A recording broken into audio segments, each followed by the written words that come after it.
Hello, family and other NFL family. I'm Peo Time. This is the Rams Radar. In this episode, we are talking about Matthew Stafford contract situation. We are talking about Jaylen Ramsey. Minor update there. We're talking about Les Snead's drafting history and an outlook for the Rams 2026 drafts. Stay tuned. This is the Rams Radar. All right, our top story today is yes, Matthew Stafford's contract details have apparently been made known. A lot of Ram fans and media personalities were speculating when this would be dropped. A lot of people thought the Rams were purposely waiting until the 49ers and Brock Purdy signed their contract. However, Over the Cap did release details this morning. Jordan Rodriguez, who's one of the most credible Rams reporters out there, gave her thoughts on Twitter, and this is what she said. Contract details for Matthew Stafford's adjustment are in at Over the Cap. His cap number for 2025 is $40 million, an $8.7 million decrease from his 2024 cap number. And the contract contains $40 million in guarantees over the next 2 years. That is fascinating to me, just as an initial reaction. I think this is what you call a team-friendly deal. This is a $26 million raise from his prior contract, with $17 million coming in the first year. Stafford has multiple option bonuses worth up to $24 million in both 2025 and 2026. There are multiple void years added via the adjustment per Over the Cap. I think this is a win-win for both Stafford and the Rams. It helps lower Stafford's cap number in 2025 so the Rams can compete for a Super Bowl title, but it also gives him the security that him and his family were seeking in this contract negotiation. Some of the initial reaction to this is kind of cool, saying, what an excellent deal for both parties, says Otto. Stafford is still getting paid, and he gave the Rams a lot of flexibility. Can fit Jaylen Ramsey easily now. Ooh, more on that later. And yeah, lots of people saying bring back Jaylen in this. This is a fire deal. Reminds me of the back end Brady deals with the Patriots. Yeah, no, I really think that Stafford and the Rams came to a really good deal and arrangement for both parties involved.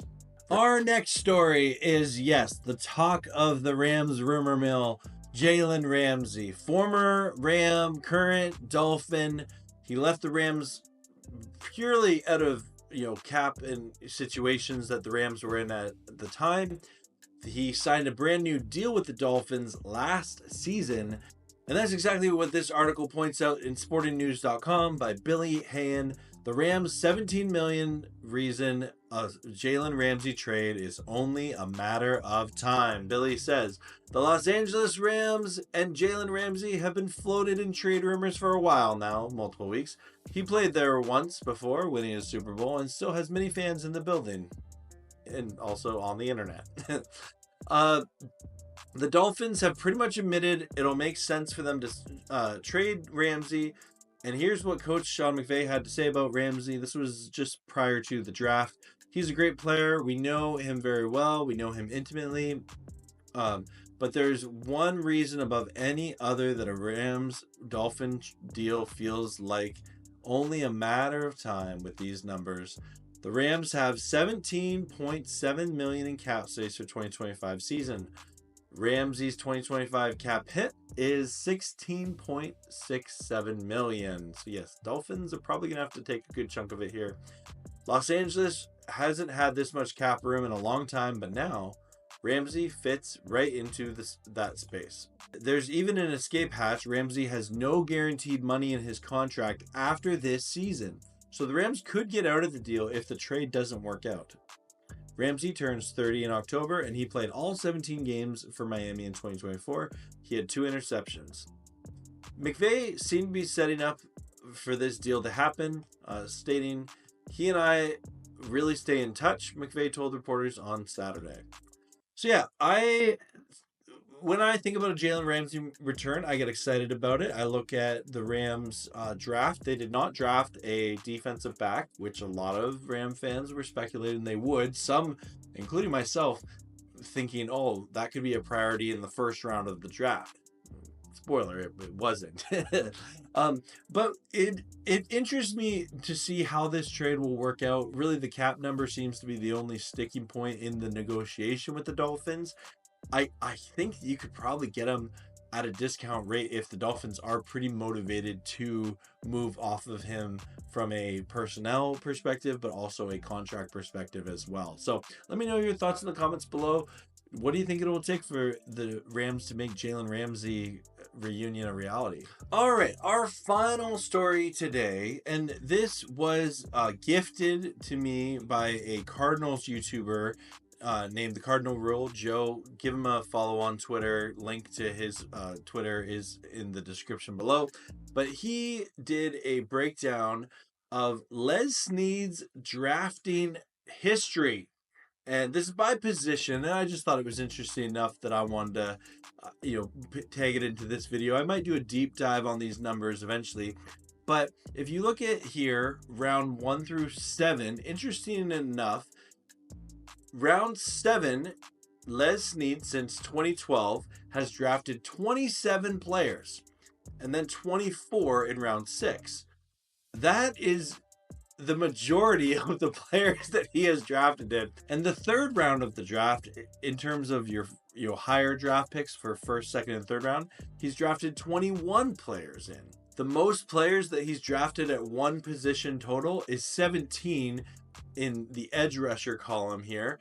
He's never drafted one in round 2, but we know who it's. Jared Verse, that's the in round 1, but he's had 3 in round 3, 2 in round 4, 3 in round 5, 2 in round 6, and 6 edge rushers in round 7. I found it interesting that he's only drafted 4 quarterbacks in his tenure. Jared Goff is round 1. And if you can name the other ones in the comments below, I will definitely give you a shout out. That would be really cool. So good luck if you can name the other 3 quarterbacks that Snead has drafted without looking it up. He's drafted 14 running backs. It was Todd Gurley in the first round, and then a plethora of running backs, especially in the Sean McVay area. As you know, Sean McVay, and since he became head coach, they have taken a running back each and every season. He's drafted 16 wide receivers, and at least one each year, sometimes 3 or 4, in other years. 11 tackles, 10 interior O-linemen, 12 defensive interior linemen. And if you're thinking of who is that first round, it's Aaron Donald and Michael Brockers. Then I already said 17 edge rushers, 10 linebackers, interesting enough, and 5, so half of those linebackers were in the 7th round. So again, if you question the Rams' view of the linebackers, position, I think it's very telling that there's only 10 drafted since Snead has been GM, and 5 of them have came in the 7th round of the draft. 10 cornerbacks, which I think the Rams like to draft and develop corners. They've actually done a pretty decent job. They maybe haven't had someone that they've drafted like a Jaylen Ramsey, but they made efforts to go trade for him.